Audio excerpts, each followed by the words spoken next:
almost everything we think we know about addiction is wrong.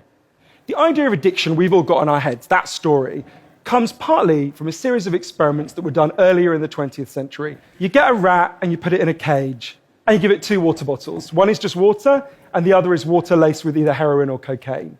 The rat will almost always prefer the drugged water and almost always kill itself quite quickly. In the 70s, Bruce Alexander, professor of psychology in Vancouver, comes along and he looks at this experiment and he noticed something. He said, we're putting the rat in an empty cage. It's got nothing to do except use these drugs. Let's try something a bit different. So Professor Alexander built a cage that he called Rat Park, which is basically heaven for rats, right? They've got loads of cheese, they've got loads of colored balls, they've got loads of tunnels. Crucially, they've got loads of friends, they can have loads of sex, and they've got both the water bottles, the normal water and the drugged water. But here's the fascinating thing. In Rat Park, they don't like the drugged water. They almost never use it. None of them ever use it compulsively. None of them ever overdose. You go from almost 100% overdose when they're isolated to 0% overdose when they have happy and connected lives. What if addiction isn't about your chemical hooks? What if addiction is about your cage?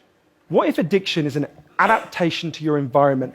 This has really significant implications. The most obvious implications are for the war on drugs, right? We punish addicts, we shame them, we give them criminal records, we put barriers between them reconnecting. Now, there's a place that decided to do the exact opposite, and I went there to see how it worked. In the year 2000, Portugal had one of the worst drug problems in Europe. So one day, the Prime Minister and the leader of the opposition got together, set up a panel of scientists and doctors to figure out what would genuinely solve the problem. And they came back and they said, decriminalize all drugs, from cannabis to crack. But, and this is the crucial next step, take all the money we used to spend on cutting addicts off, on disconnecting them, and spend it instead on reconnecting them with the society. But the biggest thing they did was the complete opposite of what we do. A massive program of job creation for addicts and microloans for addicts to set up small businesses. And when I went and met the addicts in Portugal, it's fascinating. What they said is, as they rediscovered purpose, they rediscovered bonds and relationships with the wider society, and the results are in. Injecting drug use is down in Portugal, according to the British Journal of Criminology, by 50%. Overdose is massively down. HIV is massively down among addicts.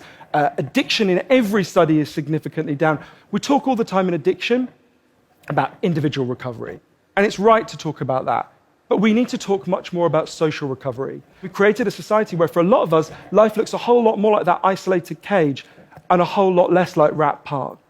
What I try to do now, and I can't tell you I do it consistently, and I can't tell you it's easy, is to say to the addicts in my life that I want to deepen the connection with them, to say to them, I love you, whether you're using or you're not, and if you need me, I'll come and sit with you, because I love you and I don't want you to be alone or to feel alone.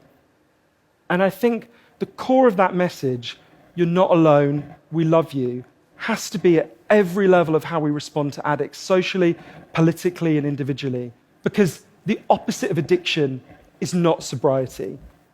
The opposite of addiction is connection.